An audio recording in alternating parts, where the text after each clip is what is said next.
Here we go.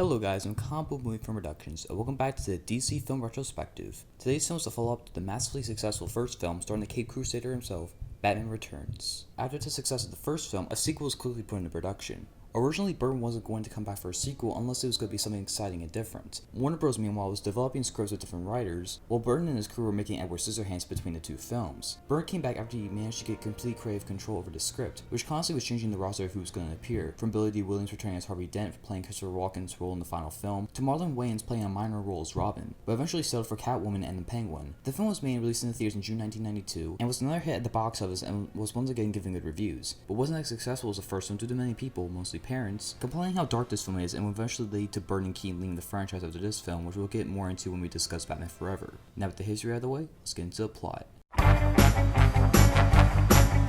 The film is set a couple years after the first one, where Bruce Wayne is still patrolling the streets of Gotham City as the Batman. The film is set during the Christmas season as the people of Gotham are being attacked by the Red Triangle Gang, a gang of clowns who try to disrupt any major events of Gotham City. Like when the mayor lights up the massive Christmas tree in the middle of the city, one clown kidnaps the mayor's baby, but is supposedly saved by the Penguin played by Danny DeVito, but this is part of his scheme as he is the leader of the Red Triangle Gang who lives in the streets of Gotham with his penguins. After the opening scene of the film set 33 years earlier, where his parents dropped him to the rivers of Gotham after seeing how deformed he is, and ever since has wanted to go back and find his parents and his real name. So this plan goes into motion as he becomes the city's golden boy, and he tricks everyone apart from Bruce Wayne, who knows Penguin is up to something but doesn't have any evidence yet. Meanwhile, a slimy businessman Max Shrek, played by Christopher Walken, makes a deal with the Penguin to help him out after he blackmails him, stitching together the files he destroyed, showing that he wants to build a power plant in the city that can ensure his son for life in the business. But the current mayor is not going with his plan, so he makes Penguin run for mayor as he keeps getting praise from the city and also finds out his real name, Oswald Cobblepot, and also finds out his parents are now dead. But Shrek's demons come to bite him back as his former assistant Selena Kyle, played by Michelle Pfeiffer, and he shoves her out of a window, nearly killing her, but she survives and becomes psychologically broken as she abandons her shy former self and becomes more outgoing and eventually starts dating Bruce Wayne. But at night she becomes a Catwoman, an anti-hero source who fights rapists, but also tries to get back at Shrek and also tries to frame Batman with Penguin. After the two got into a fight and she nearly got killed by him, the two scheme against Batman by kidnapping Gotham's Ice Princess, and staging it so when Penguin scares her into falling off a tall ledge killing her, it makes it look like Batman did it. Catwoman doesn't like that Penguin killed the Ice Princess, and after she refuses to start dating Penguin, he betrays her and tries to kill her, but she again survives. Penguin's goons also put a device under the Batmobile that causes Penguin to be in control as he runs it through the busy streets of Gotham, but Batman gets the device off the Batmobile, as he manages to sabotage Penguin's plans during a rally for him, as Bruce plays Penguin spilling his real plan to the citizens as his plan goes to waste. He then turns to a new plan where he's going to kidnap and kill all of Gotham's eldest sons as a way of revenge on the city itself, but Batman ends up stopping that plan. So Penguin attaches rockets to all of his penguins as they get armed up in the city streets to blow up Gotham, but Batman reroutes the signals, causing the penguins to head to Penguin's base as they destroy it with the rockets as Batman fights Penguin,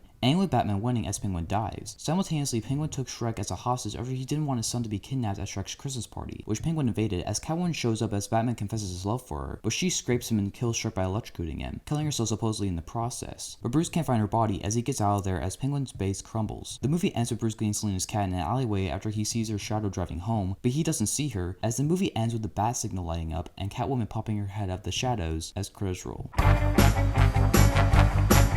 This movie is a lot better than I remember it being. I don't remember liking this movie that much when I was younger due to its dark nature, but now watching it being a lot older, I appreciate Burton didn't play it safe with this one. This doesn't fall into the usual trope most sequels do in repeating the same basic structure as the first film, apart from the characters themselves. This movie feels like it's in the same universe, but it's a different film on its own, and definitely one of the darkest PG-13 mainstream films I've seen. The acting is solid all around. Michael Keaton still does a good job here as Batman, Danny DeVito is really creepy here as Penguin, Michelle Pfeiffer is really good as Catwoman, and provides a fun mix of being an anti-hero constantly switching sides, and Christopher Walken is as good as he always is, and the rest of the cast is also strong here. I like how all the new characters get a lot of development and you can understand their viewpoints and are entertaining to watch on screen. The production design, although is definitely inspired by Edward Scissorhands, and I would also throw in Nightmare Before Christmas as well, it's still very unique like the first film. The score is still good, the action is way better here, it's shot and edited very smoothly, especially the hand-to-hand fights between Batman and Penguin's goons, along with the camera work being very dynamic, and every action scene stands on its own. It's all glued together from really solid writing and Burns' direction, and whether you like it or not, he does have a distinct style and passion to put into his films, and this is one of the strongest examples of that in his filmography.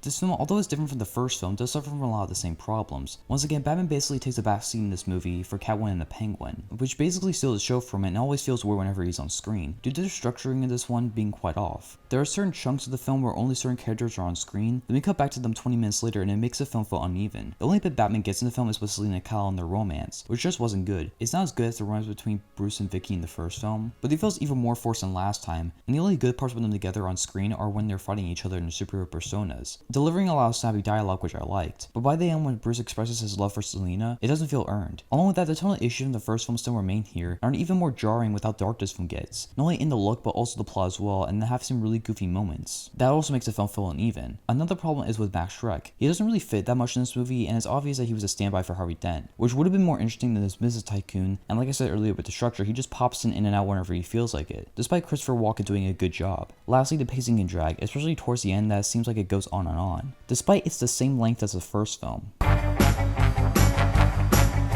Overall, Batman Returns is a really solid follow-up to the first film, and is way better than I remember it being, with the film taking a wildly different direction with the series that mostly works with the help of the strong performances, very interesting fleshed out new characters, all of the same aspects of the first one carrying over such as the writing, direction, score, along with the improved action, snappy dialogue, and overall being a peculiar sequel to say the least. But it also suffers from a lot of the same issues from Batman taking a back seat, pacing, the romance being even more worse than the previous film, the tonal issues, feeling and looking like other Tim Burton movies made around the same time as this, and some other issues I mentioned earlier. And as a whole, it's not as good as the first film in my opinion, but it's still quite good and probably the last good DC film we're going to get for a long time. I give Batman Returns a B, an 8 out of 10, and a rented recommendation. So that's Batman Returns. What do you guys think about it? Leave your thoughts down in the comments and please make sure to like and subscribe our content. I'm Combo Movie Film Productions, and this isn't the last DC film review because justice needs to be served.